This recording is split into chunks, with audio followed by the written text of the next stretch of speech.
name's Bond. James Bond.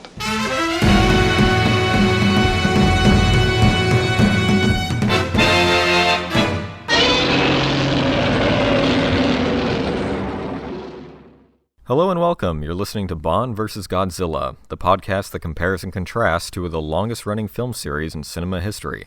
My name is Cruz Moore, and I will be your resident Godzilla expert on this show. Joining me on this cinematic journey for however long it lasts are three of my very good friends who each have their own history and experience with both film franchises. Bond expert Jacob Roberts. Hi, I'm Jake, and section chief of B for Bond. Audio engineer Willie Crook. My name is Willie, and I'm the audio guy. And digital artist Chas Lemons. Fortunately for everyone involved, I have recently napped. On today's episode, we'll be tackling two films that laid their personalized genre groundwork for many years to come. Goldfinger from 1964 and King Kong vs. Godzilla from 1962. So without further ado, Jake, give us a little backstory on one of the most popular Bond films. Often touted as one of, if not the best Bond film ever made, 1964's Goldfinger would set the precedent for all future Bonds to come. While both Dr. No and From Russia with Love were financial successes, Goldfinger ushered Bond mania into the forefront. This was a success that not only the franchise, but media in general would try to imitate. Throughout the 60s and 70s, movie and television with Cold War and spy-themed plots inspired by James Bond cropped up to capitalize on a cinema juggernaut. Goldfinger is based on Ian Fleming's seventh James Bond adventure, originally published in 1959. The film was directed by Guy Hamilton, with screenplay by Richard Maibaum. It co-stars Honor Blackman, known at the time for playing Kathy Gale in The Avengers as Bond girl Pussy Galore, and Gert Frobe as Auric Goldfinger. In 1964, the People's Republic of China detonated their first atomic weapon, adding a new red menace for the Western powers to worry about. It was this very menace that Bond would find himself battling against while being held prisoner by the megalomaniacal Goldfinger.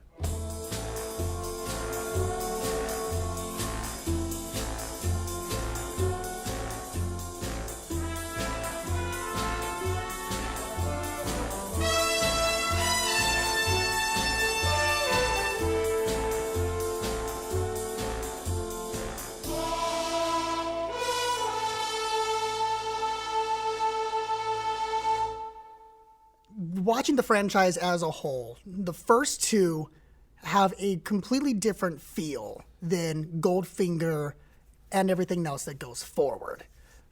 Going forward with future Bond films, they all try to emulate what Goldfinger accomplished and built themselves upon Goldfinger's foundation.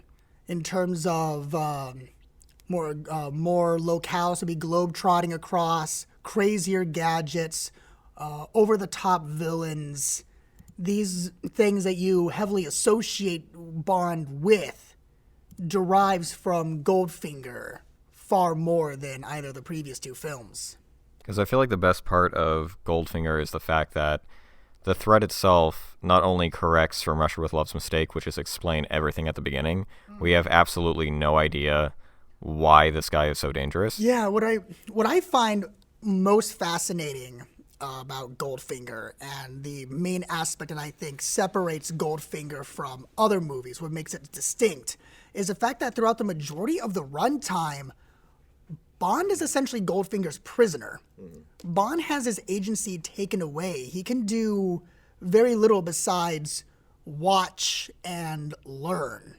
And I love the fact that instead of being part of like a deeper conspiracy, the villain in this movie is just straight up obsessed with one thing and is obsessed with money. Like that's his main goal for the whole thing. Yeah, he just wants to become even richer even though he's already fabulously rich. Or as the theme song will continuously remind you by screaming at you, he loves gold! In case you forgot, he loves gold! And I feel like it was kind of clever that, Bond could have easily been off, at the very beginning of this movie, but he manages to save himself with just a little bit of guile and convinces Goldfinger that he knows something that Goldfinger can't risk not knowing that they know. So that's how Bond essentially is able to tag along with this guy and learn more than they actually already knew. It's literally a situation of, oh, you don't have anything I want. Are you sure? Damn it. Are you willing to risk that? I do love the laser scene is quite easily the most famous scene of the movie, which Super iconic. and lasers, they were still considered very much cutting edge in '64. They existed, but they weren't readily available. It was kind of the sci-fi thing at the time. Lasers. The size of the device was probably pretty realistic for how large lasers tended to be back then. Which stands for Chaz, go. I was not ready for this. Okay. I would assume that with your technical expertise, you know what laser stands for, because I don't. I memorized it at some point, but I have hence forgotten it. Okay. Light. Laser stands for something? Yeah, no, it does. Actually. the word laser actually does derive from. That's news to me. Yeah, it stands for something. Well, Jake, can you please explain why the famously known character of Felix CIA guy, is completely played by an imposter this time around? Get used to that. Okay. Practically every single time Felix Leiter appears, he is played by a different actor, with a few exceptions. There was really no grander scheme behind that. It's kind of just whoever was available at the time. I do feel like it does, unfortunately, does a disservice to the character. I really like the character of Felix Leiter. However, because he is constantly replaced, he hasn't been able to stand up with the likes of M and Moneypenny and Q and the other reoccurring characters. He's just the CIA guy who will show up, and Bond will let you know that, hey, this is Felix. Yeah, it's just a strange feeling of like he had a specific look and style to him in the first film, and then it's like, okay, well, when is he going to come back? And then in the third film, he's just this old man, and I'm like, you're not Felix. I do feel that Jack Lord, who played Felix Leiter in Dr. No, is easily one of the best Felixes. There's some other ones I like as well, but I feel that very few have really tapped into that feeling that Jack Lord had, that real Hawaii 5-0, cool guy wearing the sunglasses, don't give a shit about nothing. Are there any actors besides the one in Craig films that actually stuck with the character for more than one film? There is one actor that will have 2 appearances as Felix. Did they ever wave it away in a later movie with 3 words, facial reconstruction surgery? Or Time Lord regeneration? They don't. That is an excuse that will come up, but not for Felix. Okay. Huh. Felix is just, it's just the same guy. Just, what are you talking about? What are you talking about? Bond pulls out a picture from a previous movie. You used to look like this. And now you're a 10-year-old boy. Explain. People always say that, James Bond is a Time Lord, but no, Felix is the real Time Lord. That makes sense. So, Jake, is there any behind-the-scenes info as to why I would assume a simple location as a hotel pool in Miami, why would that require a green screen for those scenes? You mean you noticed that? Oh, man, I was so triggered. Now that you mention it. Multiple shots of people going, I'm here in Miami. Simply filming schedules. The on-site locations that were filmed in Miami were filmed completely separately from the actors who were at Pinewood Studios and filmed on set.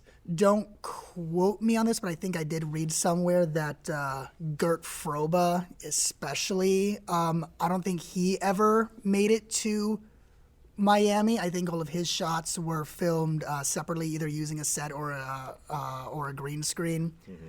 Which, interesting thing about Gert Froba, who was quite a powerful, prolific actor from Germany, known for playing villains most of the time.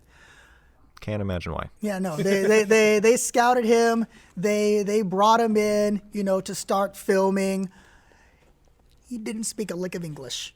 Really? Not a lick of English. Was he dubbed over? Or the entire movie, they just gave him a script spelled out phonetically so he could get the lip movements, and then he was just completely dubbed over. Yeah, I could not tell that this was dubbed at all. I couldn't either. Seriously. Like that was some real high class dubbing, which we'll get to later. Especially like, no, Mr. Bond, I expect you to die. I'm like, that came directly from him, right? Yeah. You know, he's you can tell that he is a fantastic actor. Just the way he's able to move his body and his expressions. You can tell that he is a technically fine actor. Just didn't speak English.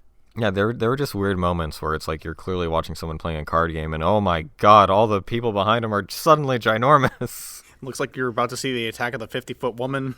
Speaking of incredible 50-foot women, I was incredibly disappointed because we meet Jill Masterson, and just from being on screen for like 3 minutes, I'm like, this is my favorite Bond girl so far. She's doing a really great job.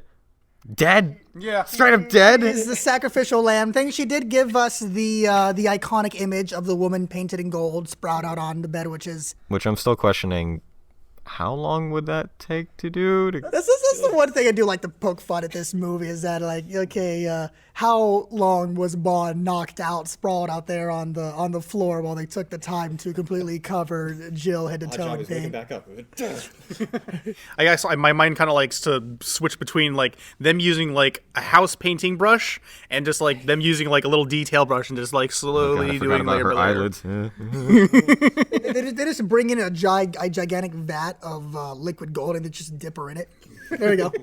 She was good. In a short time, you do get spend time with Jill. She is a treat.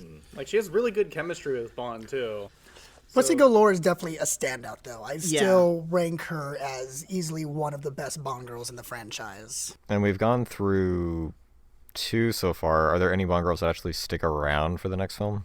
No, that will change in No Time to Die, but which is still not out yet. Right, yeah. Which is, it's going to be a tangent because we're going to be talking about a later film, but it's like, I feel like, man, out of all the Bond girls for Craig to fall for, it's this one. This is the one that he gives up his life for. Maybe they'll give her more to do in the next one, but yeah, in terms of all the other movies, by the time you're in the next movie, the previous girl is never talked about.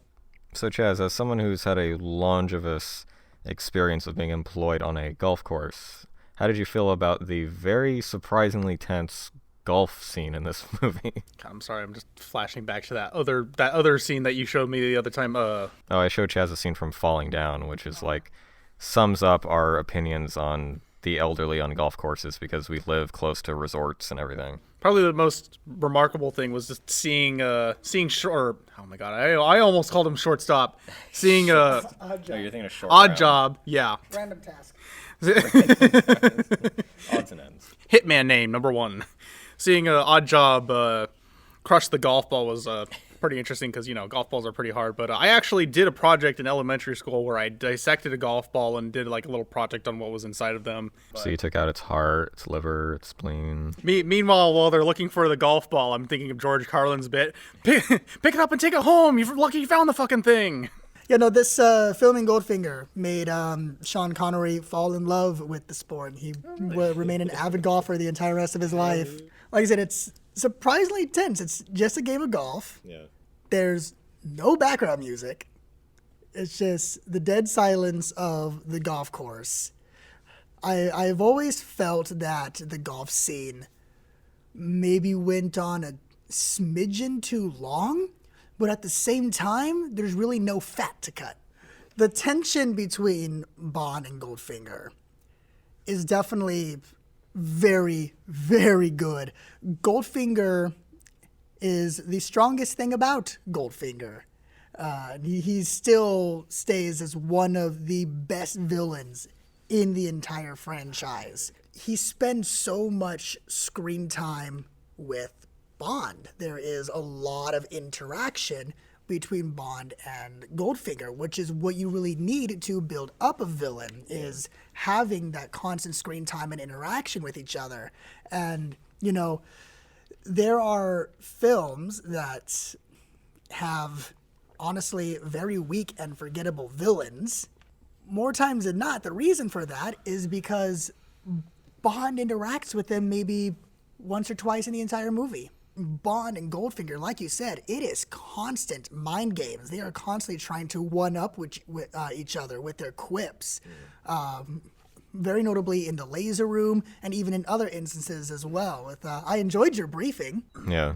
Or if they're just drinking mint juleps, it's like Drinking mint juleps, discussing the evil plan. very casual. Very casual. You're basically getting the same layout, or you're basically constantly finding out surprises about Goldfinger's plans from Bond's perspective. Like when he sees that the car that he was driving in the country club before was actually made out of gold, and it's part of his smuggling operations that he drives a golden car on a plane to the country, has it melted down, and then sells it from there. And it's like that's super clever. And then you just keep finding out clever things about that Goldfinger's like one step ahead of everyone else. Yeah, you're learning everything at the same exact time Bond is learning it. As opposed to, like we said, From Russia with Love, which is, okay, here's the villain's entire plan, go. He learns it by just standing inside of a model and just eavesdropping on everyone, which I honestly wanted Bond to just burst up through the model and be like, "Rah!" Oh, Cruz is biting to talk about Godzilla already. Well, I'm trying to find as many connections as I can, and it's like, well, they both have models, they both have dubbing, so it works. The film production was allowed to film around Fort Knox to a certain extent. Obviously, when you get deep into the facility, like the outer courtyard and the actual interior, that's obviously all sets. They weren't allowed to film inside Fort Knox. Might be a little sensitive there. Yeah, but Ken Adams once again returns as set designer, and he created Fort Knox and Goldfinger's Rumpus Rooms and all the great set pieces. He did a super great job. Yeah, I mean, the inside of Fort Knox, it looks like a cool spy version of what you would imagine Fort Knox to look like. Yeah. I'm sure the real Fort Knox doesn't look anything as glamorous, but just the elevator going down and the mountains of gold. You could just see gold through the bars. This looks phenomenal. It's where they're holding white gold.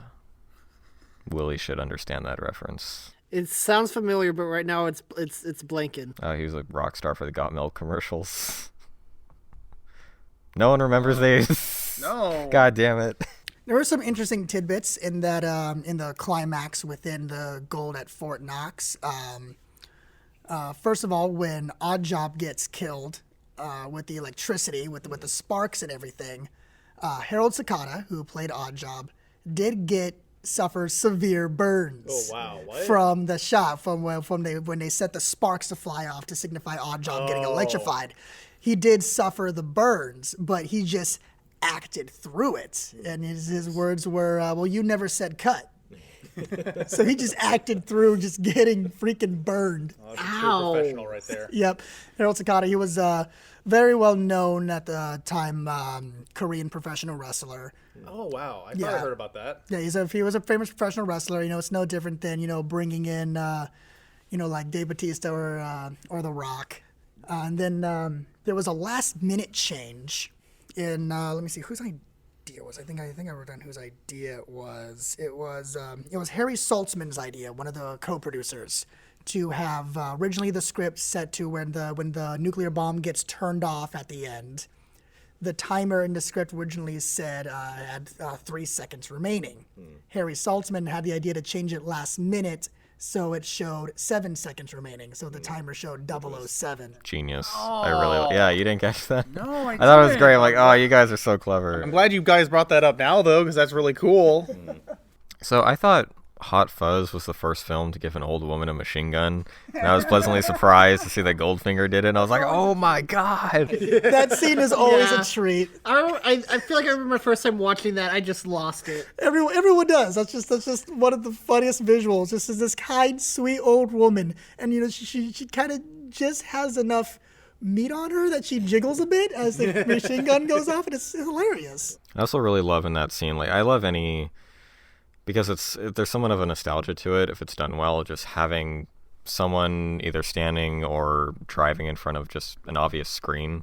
So in that scene, the idea that they had to film soldiers jumping out of the way of nothing and then just put a car in front of the screen to make it look like that's what's happening, I thought it was just really fun. Especially when you see Bond pull out all of the DB5's gadgets, and the DB5, the most iconic gadget in the entire franchise is the DB5.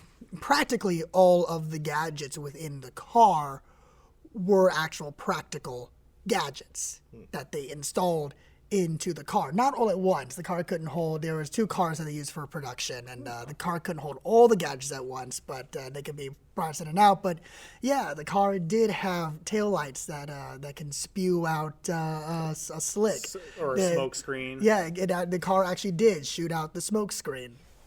Director Guy Hamilton is the one who came up with the idea of the car having revolving license plates, because he was constantly having to deal with parking tickets when he was traveling across Europe. The DB5 did have a few gadgets that did not make it to the final screen. The front and rear bumpers had extending fenders that extended out like a sort of battering ram. And the backlights were also capable of spilling out spiked caltrops. Wow, you only saw like a fraction of what they actually installed on these things. So Chaz, what would you say is your favorite kill? Probably Goldfinger just taking off his coat, and he has an American military disguise, and he pulls out, of course, a gold revolver and just starts shooting his own guys and started walking over to the American soldiers like, you go over there. Just like, Captain, why do you have a golden gun? It doesn't matter. Doesn't matter. Bang, bang. My favorite kill would be the death of Oddjob. Which kind of confused me because for some reason I didn't put it in my head that his hat was made of metal. Aww. I just thought he's really good at throwing hats. I honestly think that my favorite kill from the movie, though, is honestly getting crushed in the car. I mean, granted, he's already dead, mainly because of that one line that's said later, which is like, I've got to separate gold from... I'd have to separate my gold from the late Mr. Solo. Yep. My favorite kill is also another one that was, once again, unexpected, where it's like, oh, look, we have the sister of what's her name that's going to get avenged, and then straight up hat to the neck. I'm like, oh, okay. I think that's like probably part of the biggest parts of like these movies in general success is that they have a healthy like tongue-in-cheek attitude, but not so much that you can't take them seriously. Especially Goldfinger, going forward. From Russia with Love and Dr. No, both took themselves fairly seriously. They played them very straight. Goldfinger going forward, they do add a bit more tongue-in-cheek moments and inject some humor. Some movies do it better than others. Goldfinger is definitely one of those. In the same vein of everything in this movie being an example of some of the best, Oddjob is definitely still stands as one of the best henchmen, which is something that I feel has been horribly missing from the Craig films is the iconic henchman. The henchman with some kind of something weird and off about them who just keep showing up every once in a while to battle Bond. They try that a bit with Batista's character in Spectre. I like Batista. I just didn't think he was particularly memorable in that film at all. He's just a guy. You don't have, you're going to see more henchmen going forward who have some kind of quirk in the same vein as Oddjob's hat. Which kind of makes it a little bit funny that in the game Goldfinger or Goldeneye, in the game Goldeneye, Oddjob's like one of the most hated characters because that was before you had 2 analog sticks in a shooter, and Oddjob was too short. Like I don't remember exactly how too short it was, but he was about like a head shorter than the other character models. Which you actually watch the movie Goldfinger, and Oddjob is not short. Yeah, but I feel like partially because of that game, it's easy to think of him as short. Yeah, but he's not. A lot of people will think of like, oh, Oddjob, he's the short guy from GoldenEye multiplayer. It's like he's really not. He's freaking big. He's just wide. Wide. Yeah, I think that kind of helps with that perspective, and also he's like, him having a toe-to-toe fight scene with Bond is also really cool. As a runner-up to my favorite kill, for some reason I really like the fact that it's like, oh my god, he's right behind me, so just spin the woman around and gets hit right in the back of the head, like, Jesus Christ. Oh, she's backstabbing me, so human shield. Works every time. Basically. Goldfinger, he's the man with the Midas touch, a spider's touch. A cold finger beckons you to enter his web of sin. But don't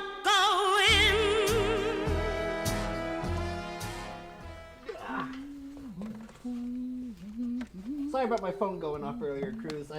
I'm getting my first vaccine tomorrow. That's good. How the fuck is everyone getting their vaccines? They're open. Oh no, they're okay. Fuck it. Hold on. They're not. I'll give you the number to call. It still says I'm not eligible. Well, ignore that. All right, admit it, Jake. Do you ever just start singing when you're by yourself? Who can take a rainbow? Ah, yes, do it. We Oompa. overlaid that song in one of our. Fuck, I forgot the lyrics. Loompa. Are you serious? We did overlay that song in front of one of our Facebook commercials. That's good. Nice. Now, when we were setting up the store, I would always make. I made a joke to my mom. Okay, we need to set up a TV that just plays Willy Wonka and the Chocolate Factory on loop 24/7. And she's like, I would literally kill myself. Well, then it's perfectly appropriate. You guys should get a 1-to-1 replica of Charlie from that movie and just have him pushing his nose up against the glass from the outside.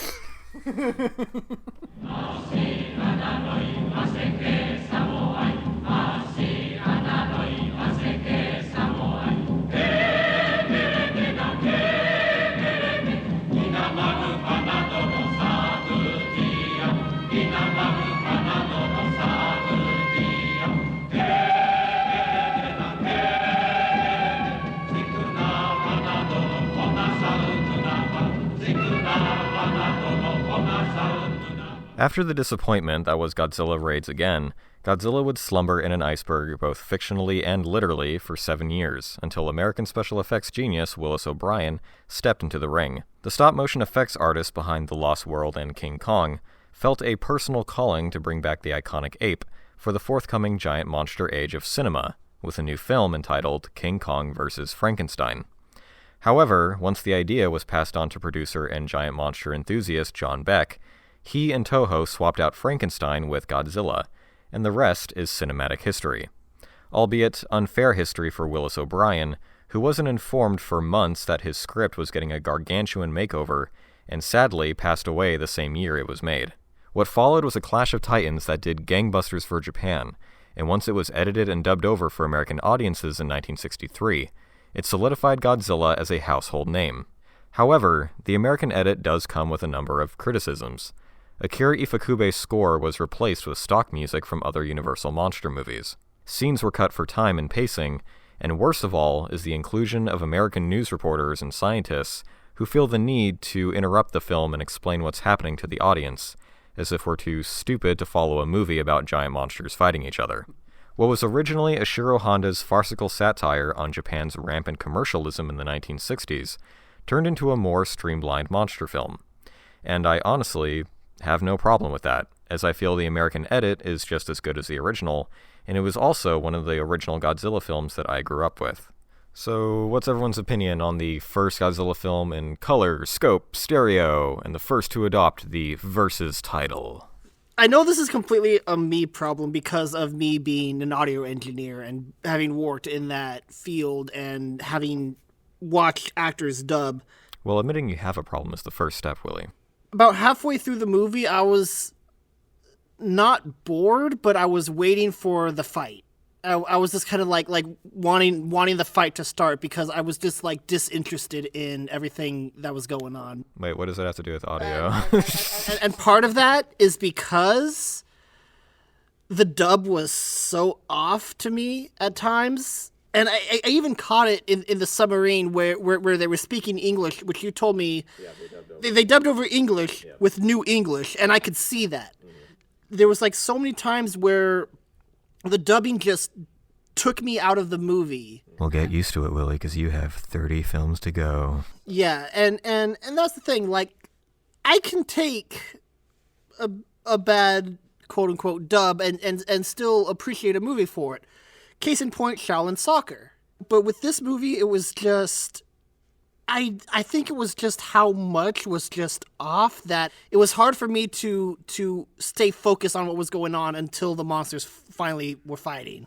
But as a movie, it was still fun, and the fight scene was what was great. It was really fun watching two dudes in rubber suit just attack each other and destroying shit in the process. I personally loved it. It was a great, fun romp with just the right icing of camp. I love Yeah. camp. I enjoy camp. I will. Camp can engross me into a film almost just as much as taking it seriously. This movie, especially compared to the last one, knew when to take itself seriously and knew when not to. Exactly.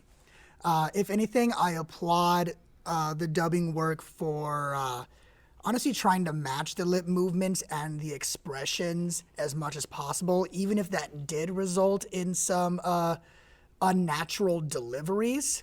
I can still see the care that went into making the expressions and the acting match the original as close as possible. Especially with the fact that we're the third film in, and it's so vastly different from the first film that you had high praise for. So in my head, I'm thinking like, okay, this is either going to make or break the rest of this series for Jake. So I'm very happy that you got a lot of enjoyment out of it. He actually said something that made more sense to me. I think the biggest issue I had with the dubbing was the delivery. Are there any in particular? Because for me, like, some of the best delivery comes in things like, don't worry, they're all smoking.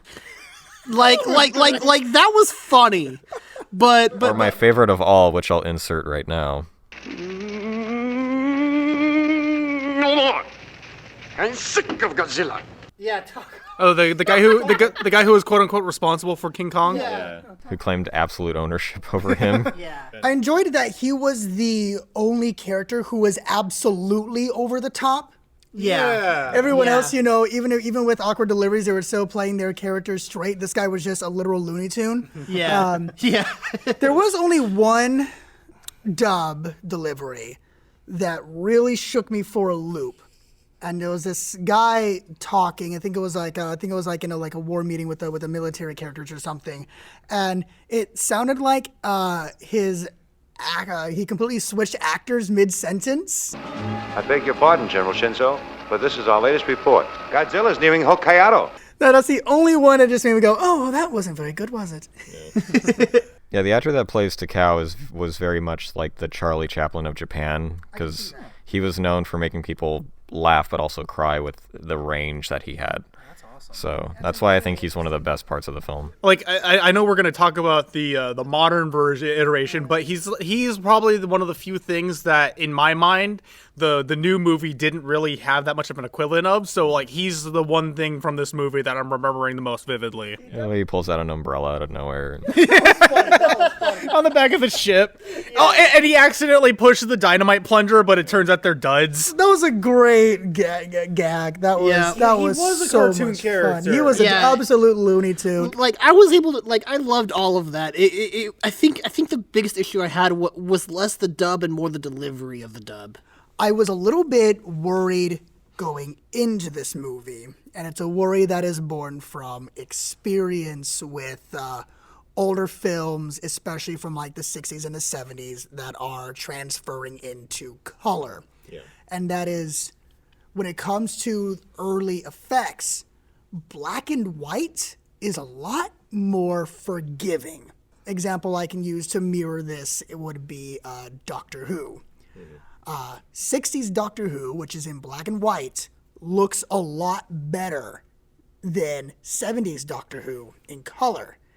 The black and white does a much better job at hiding imperfections with set design and special effects and costume design and things like that, whereas once you transfer into color, it's a lot harder to hide those little idiosyncrasies. So I was going into this like, okay, are they going to try and overextend themselves with the special effects that are now not going to look as good in color? But I was very happy to see that they kind of, for the most part, stayed within the limitations of what they knew they could get away with and making what they could do work.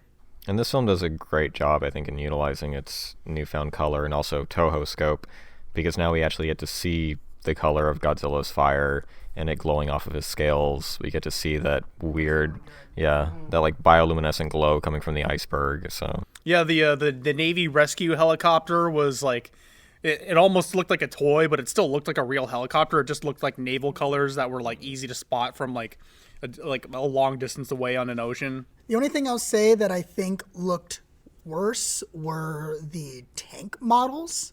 Yeah. All of the tanks in this Slight step film, down there. they look like toys. Yeah. Kudos to them for melting them directly. Yeah, that into looked cool. camera. The melting effect was awesome. It's Yeah. just the tanks did not look real. But the most important models, which is the models of the surrounding area during the monster fights, looked fantastic. Yeah, especially the castle at the very end. Oh, the castle looked great. Definitely a step up from the little plastic Lego lighthouse.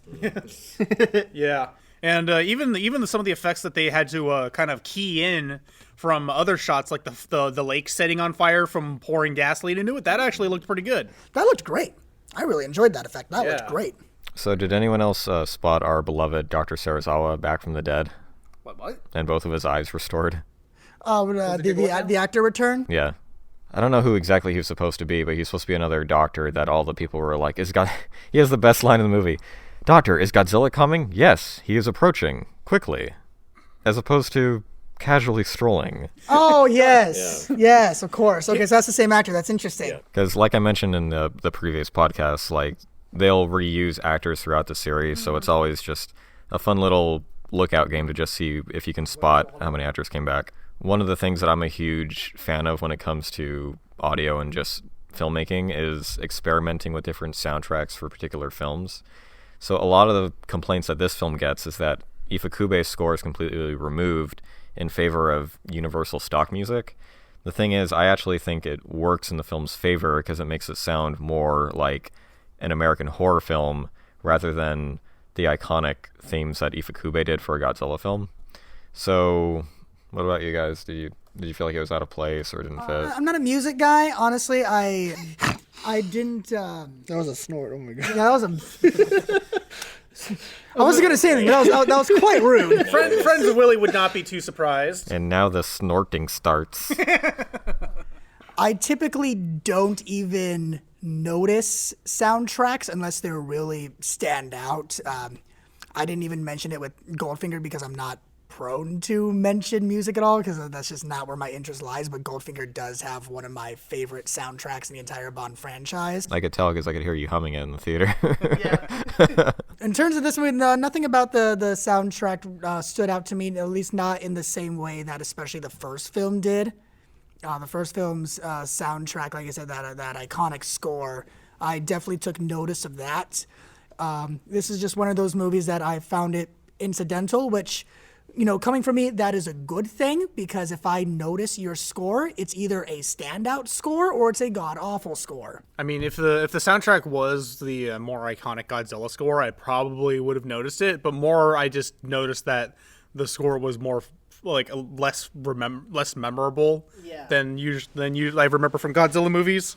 So that's probably the most I could say about it for the most part. So here's a little test for Jake.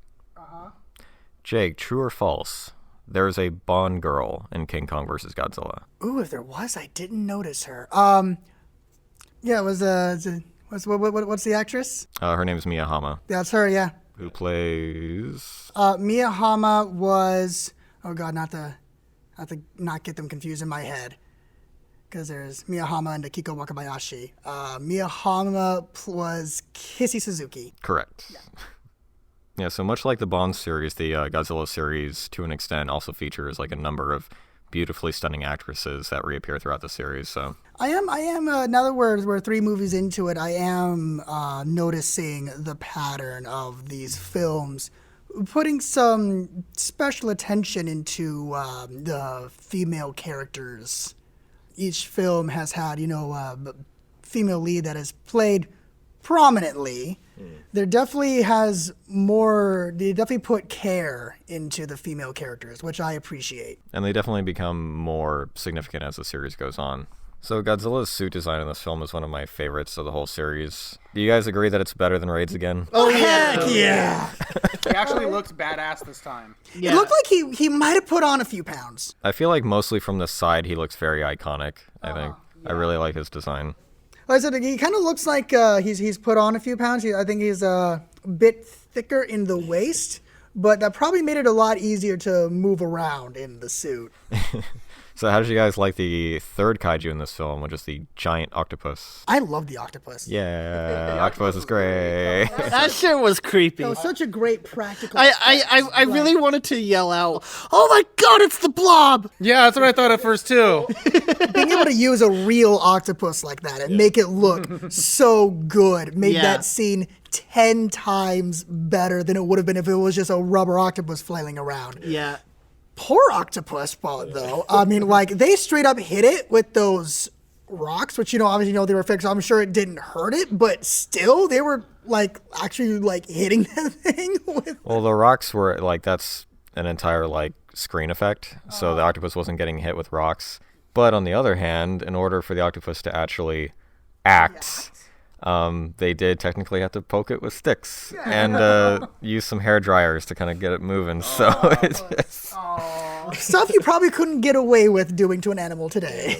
But so when the close-ups of the octopus and you can see like it breathe and the valves on it just like sloppily open and close, like, oh god, that's good. There's also a rumor that the effects director Eiji Tsuburaya ate one of the octopi when they were done filming. I have no idea how true that is, but it's a rumor. I guess that's the practical and practical effects. So to me, the worst things about this film, as much as I still prefer the American edit over the Japanese, is, as I like to call him, good old dad stepping in to tell us what's going on in the film. And it's like, okay. Thanks, Dad. Even though they were the only people who could properly pronounce Hokkaido. Oh my god, that's another thing about this movie. Japanese people mispronouncing Hokkaido was absolutely painful. Like, the thing that makes it worse to me is, like, they say Hokkaido, like, 2 or 3 times. Then, like, 1 or 2 people, like, twice someone says Hokkaido. And then they go back to saying it the first way again. It's like, you had it! It took me a couple times for them to say it before I realized they were talking about... Hokkaido? No, Taco. That was the name that once I realized it was supposed to be Takao or He'll always be Taco in my mind. I was like, oh god, that is so fucking bad. And then, I brought it up after the screening, but I have to bring it up now because it was my favorite thing to poke fun at was the shot, that constantly recycled shot of the satellite, which you said was borrowed from a sci-fi movie. Yeah, it came from Toho's The Mysterians. And you can just clearly see a UFO flying into the satellite every single time. Like, that's a thing, I guess. Especially since, the plot of this film, is very much almost a non-entity. Godzilla is back. Oh, here's King Kong. They hate each other, and they're just going to instinctively go towards each other, and they're going to fight. That's it. Yeah, like, we really don't need a pseudo-scientific explanation for it. They have an ancient rivalry. Coming from a man who's like, well, Godzilla's brain is the size of this marble, and even as a kid, I was like, Godzilla's brain's not stupid. Yeah, that's your brain. That part was like I found so stupid. What's in the rest of his skull? And then they have a monkey skull and like, this is what King Kong's brain is like. And it's like, oh, you biased bitch. You guys are racist against lizards. Or as he says, a reptile. In one scene he says, well, Godzilla's a reptile, and then the second scene, well, Godzilla being an amphibian. What is it? I didn't even catch that, you're right. Yeah. That played like 70s, 80s Saturday Night Live. I'm picturing a Weekend Update. Will Ferrell as Harry Carey would have made this film amazing. If you were a hot dog and you met Godzilla, would you let him eat you? It's a simple question. I know I would. He's a giant dinosaur. How often do you get to be eaten by a giant dinosaur? It's a once-in-a-lifetime chance. Well, one of the greatest moments of that is we see round one between Kong and Godzilla. And Godzilla clearly wipes the floor with him because he's a living flamethrower. And Kong just walks away. Cut to demoralized. Cut to Dad, Eric Carter. Godzilla now reigns supreme and will, in all probability, attack Japan, destroying everything in his path. The end. That was pretty much it. I like how you were about to say Detroit there for a second. I have no idea. It sounded like it. Godzilla can save Detroit by just wiping it off the map. If RoboCop can't do it, I will. It's funny you bring up, they try to pass off of, they just hate each other because of an ancient rivalry.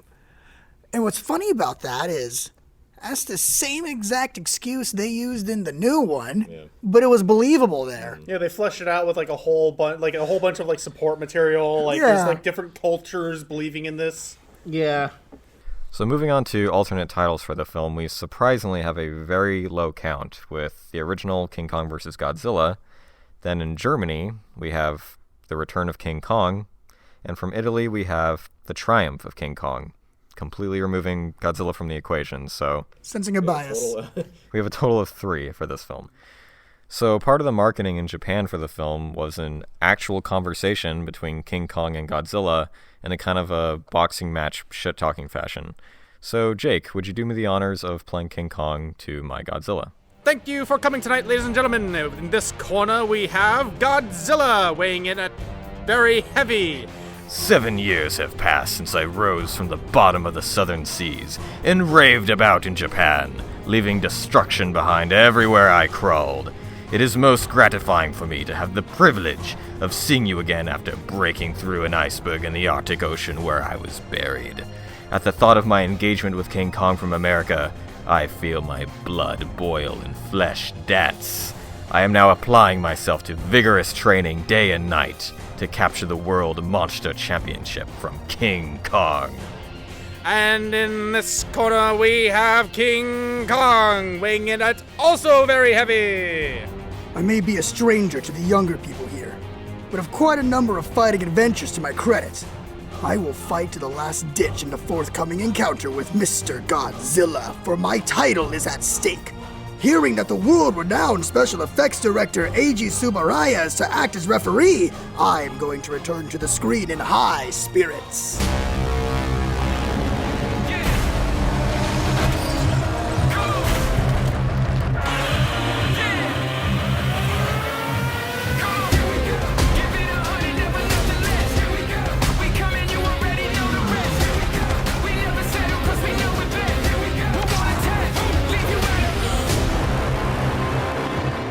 So to sum it up for myself, as the Godzilla expert, I was very, very happy. It made me absolutely feel like a kid again. Didn't quite stick the landing as much as I wish it did, but overall, I was so incredibly happy with this film, and it is, for me, outright the best of the legendary MonsterVerse. Oh my god, it was good. Yeah. Yeah, oh my god.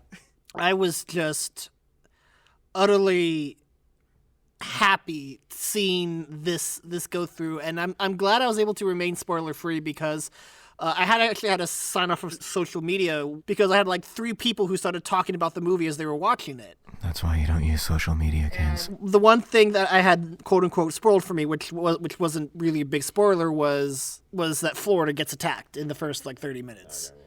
A place gets attacked in a Godzilla movie? What? I'm the kind of person who usually wants to go into movies completely blind. I want to see a trailer to see if it interests me, but I don't want to know much more about it. Did you ever see the trailer for this I movie? didn't.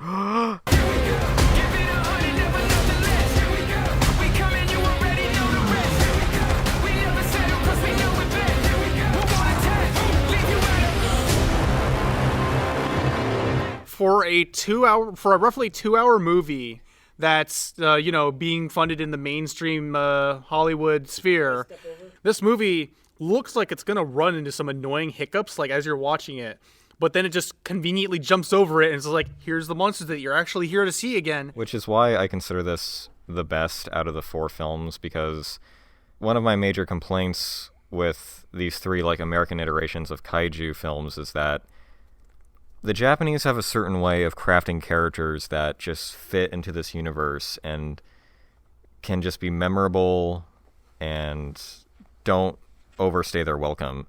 Whereas America, I don't feel, seems to find a way to create characters that I can actually tolerate. Like, I enjoyed Ken Watanabe as Serizawa. I thought John Goodman as a scientist in Skull Island was great. Samuel L. Jackson in Kong Skull Island is great. But when you have an overabundance of them that are there to just be, that are either there for just comedic effect or to spout exposition or to have some personal tie with the story, it just starts becoming weighed down. So as the series continued, we get less and less of that, to the point where Godzilla vs. Kong straight up doesn't give a shit about the human characters, where you could literally write them out and the story would be exactly the same, and just gives us exactly what I wanted. It's because they have that certain Japan a sais quoi. Yeah. Like, Ken Watanabe has significance because he's been researching Godzilla. The little girl has significance because she has a connection with Kong. So characters like that work. Yeah. Whereas there's a number of them throughout these 4 movies that are just like, go away, please. I really enjoyed the little girl in this movie, mainly like the only reason being the sign language aspect. Like I took a ASL in college, and I know enough to hold a conversation with people, and I was able to actually understand most of the words that they were constantly saying or signing in that in those scenes, and it was like cool because. So wait, they had a sign for Godzilla. So how do you sign Godzilla, Willie? I missed it. Damn it! Why are you even on this show? Well, Cruz will have a copy of the movie, no doubt. You have 2 characters that are using sign language, which is completely unspoken. And one of the most significant things about these giant monsters is that it's all done through body language, and it's all done through the actors portraying them either via suit acting or through mocap. So these movies essentially could work incredibly well with no dialogue whatsoever. And that's incredibly well illustrated with that character. The instances where you clearly feel like these monsters are completely real and genuine, whether it's Godzilla crawling on all 4s for the first time, or Kong drop-kicking him in the chest, it just gives them so much more life than I've ever seen as a kid. Especially when, like, Godzilla's putting his foot on Kong's chest and he's just literally screaming in his face, like, stay down. Plus, something you brought up last night was, at least I think from what you said, is that this is the first time we've seen Godzilla smile. Yeah, which is the greatest thing in the world. And it's just perfect Photoshop moment to just put on sunglasses and a nice smoking stogie in his mouth, and it would be awesome. Because I'm finding reviews lately that are saying, oh, I can't care about the human characters in this film, and it's like, you're forgetting that the main characters are on the title card. And the human characters in this movie are like they're very well acted. Like through the little time you do spend with them, you do get like a lot about their you get a lot about their personality. Like the scientist mom, you get that like she understands that she doesn't know everything at a certain point, and that she also just wants to connect with her surrogate daughter. And that she's a little frustrated that maybe that isn't working out as much as she would like. But one of my favorite instances in this movie that I really enjoyed is that the girl wasn't used.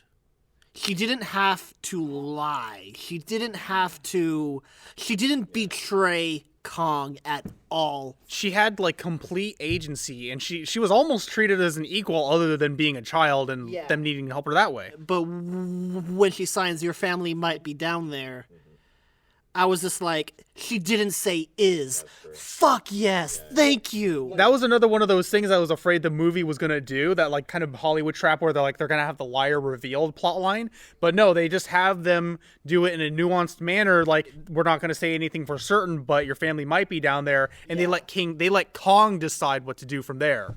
Like, I did find it strange that the only characters that they brought back from the previous films were Millie Bobby Brown and her father, but they have no real stake or significance in the story, so it's why I say you could literally practically write out everyone from the story and just keep the film running at the normal speed. Honestly, if the only character from that arc was the kid from Call of the Wilderbeasts, no, Hunt for the Wilder People. Hunt for the Wilder People, I would have been happy. Yeah, I was very happy to see Julian Dennison make another film debut, because the last film I saw him in was Deadpool 2, which he's also super good in. So it was great to see him in it. Oh wait, he played like a superhero in the movie? Yeah. Oh man, or a super villain, so to speak. Oh, I want to see that. I want to see Deadpool 2 even more now. I'm only 5 years behind on movies, guys. Give me a break. The human characters in these movies are your supporting cast. Yeah. They exist purely to support the monsters, to build up the monsters. They shouldn't be the ones driving the plot. They should be the ones who have to deal with the plot that is perpetrated by the kaiju. King Kong, or I guess just Kong, was the main character. Due to international copyright, Yeah. it's not. Unequivocally. There's no way to argue against that. It was his story. It was about him. He made the plot go forward. Because it's his personal journey about finding a home, and it's Godzilla's personal journey to fuck shit up. I like to think of Godzilla as like kind of a PI, and he's like investigating all these places. He doesn't have too much information, but he's like, I sense some fuckery about here. I smell bullshit. Even when the screen time was focused on the human characters, when the human characters were having their scene, the monsters were always the focus. Yep. And one of the best examples of that is that there's actually a scene in this movie where the characters are just watching the fight and cheering. And like, yeah, that's what you're supposed to do. Kind of like you were. The most I've ever seen my quiet, intellectual friend. Who's that? Start shouting like a mom at a football game. Yeah. Was honestly just spirit lifting to like crazy. Like that was the loudest I've ever heard you. That was amazing. And you will only ever hear that in Godzilla movies. It felt 110% genuine. That's even something fun that the old movie did when Godzilla and King Kong meet, and you have the humans watching. You have Taco just go out. My money's on Kong. Yeah, exactly. It's like, yeah. Which, this is a weird childhood aside, but as a kid, like growing up and loving cinema, I connected as many things as I could to my own personal life through film and Godzilla.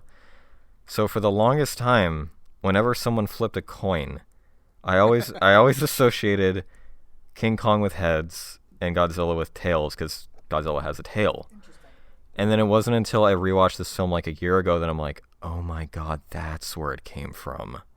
The new film, every single frame in which a monster is not on screen serves a purpose. And it was technically tight. Yeah. The man who brought us a sequel to the Blair Witch Project and the American Death Note brought us this. So I kind of had to be like, all right, you're okay. The way the camera kept like turning and revolving, and then there's a shot where like Godzilla falls over and you feel like the camera's almost attached to his neck as he's falling over. It's an incredible vision for this. Yeah, even when, the camera's doing some crazy stuff and you're kind of seeing things at different angles, it is filmed in such a way that, like you said, you don't lose track of it. Instead, you feel that you are caught up in the momentum. I'm sure it'll like never match out to it, but I would love like a Universal Studios ride for this film. It's just, it's made for it. I don't know whose decision it was in the art department to do this, but this film is just bleeding neon lights everywhere, and I love the fuck out of it so much. So well distributed too. Yeah, like the neon lights aren't blinding, aren't like obtrusive. Because it's atmospheric. It's because the neon lighting accenting is always coming from behind something that's obstructing it. And the thing that's obstructing it is a high contrast thing. You get this nice, sharp glow that's like well obstructed, and it just looks so cool. Which is only accentuated by Godzilla's spines when they light up, and they fucking glow, and they light up freaking Hong Kong, and it's super cool. The one thing that I just want to laugh at about this movie was when the bridge got destroyed as Godzilla came through, and the car was flying down. Who the fuck's gonna honk their horn as they're What else are you gonna do? scream and cry? Get out of the way, Ocean! I'm coming through. Move, asshole! That's the only thing I can fault this movie for. I feel like is like, because it just sounds better, honestly. I know it's a sound thing, but when you think about it, I honestly think that I would do that in real life just so that it sounds better when I fall. But as a final note for this film, this MonsterVerse came 10 years after Toho's Godzilla Final Wars, and it absolutely brought Godzilla back to a mainstream American audience, and it helped revive it both for America and for Toho. Toho's contract has now been finished with Legendary. The only thing that'll determine if that continues is the success of this film. I think it's coming out at the perfect time for it to do well financially. I mean, as soon as the 2014 Godzilla was announced and they said that Legendary was going to continue to make a few more Godzilla films, their final film in the series, as far as they planned, was Godzilla vs. Kong. And in my head, I'm going, that's never going to happen. It's not going to sell. We don't live in a time where that's going to happen, guys. As much as you wanted to, I can't see it happening. And sure enough, they proved me wrong with one of the best giant monster movies ever made. But if this is the last of the American installments for Godzilla, I think we've had more than enough for Godzilla fans and for myself, and I'm looking forward to what we have next, even if it doesn't come for many, many years. Jake, would you recommend Goldfinger or King Kong vs. Godzilla to a first-time viewer? Goldfinger, absolutely. If you're going to start anywhere, start with Goldfinger. It is the quintessential Bond film and a must-watch for anyone who is interested in the Bond franchise at all. In terms of King Kong versus, I'm definitely eager to see versus films coming in the future and seeing how much they compare as a possible stepping on point. But as far as just films stand alone, I think it's an all right place to start. Goldfinger, definitely. It is one of the most iconic Bonds out there. My own personal gripes aside, I would still definitely recommend Kong vs. Godzilla as a first-time watcher. It is still a fun movie. If you enjoy the camp, if you enjoy the slightly off dubbing, if it doesn't bug you as much as it bugs me, go for it. This movie's definitely a stepping stone that cannot be removed from cinematic history for that. For that stuff. It sets precedence, it sets tone, it sets style, it sets all of this. It just sets it up perfectly for ways to be improved upon as well as referenced. Goldfinger, definitely a fantastic movie. Great surprises around every corner and just as many good characters. Godzilla vs. King Kong OG, very entertaining movie to watch. I feel like a lot of these older Godzilla movies, you can definitely get away with enjoying them for the story and what's going on, and also do some light riffing. But it's a giant monster movie, so of course it's going to be great if you watch it with some like-minded friends. I think Goldfinger so far is the best of the Bond films that we've seen, and I think it possesses everything that you would expect from a Bond film. So it's absolutely a lot of fun, very much in the same vein as King Kong vs. Godzilla. So I would absolutely recommend both films for first-time viewers. King Kong vs. Godzilla is obviously a lot less serious than the original film, but it's also just a piece of cinematic history and established mostly everything in terms of kaiju versus kaiju films, and it holds a very special place in my heart. Next time on James Bond is a film with a rocky development that ripples across the entire franchise. Grab your conch chowder, James Bond will return in Thunderball. And up next, we have the second crossover in the Godzilla franchise with a monster that would eventually go on to become the queen of the monsters, Mothra vs. Godzilla. Thank you all for listening to Bond vs. Godzilla. We'll see you next time with a martini in one hand and a rubber suit in the other. Stay tuned and stay watching.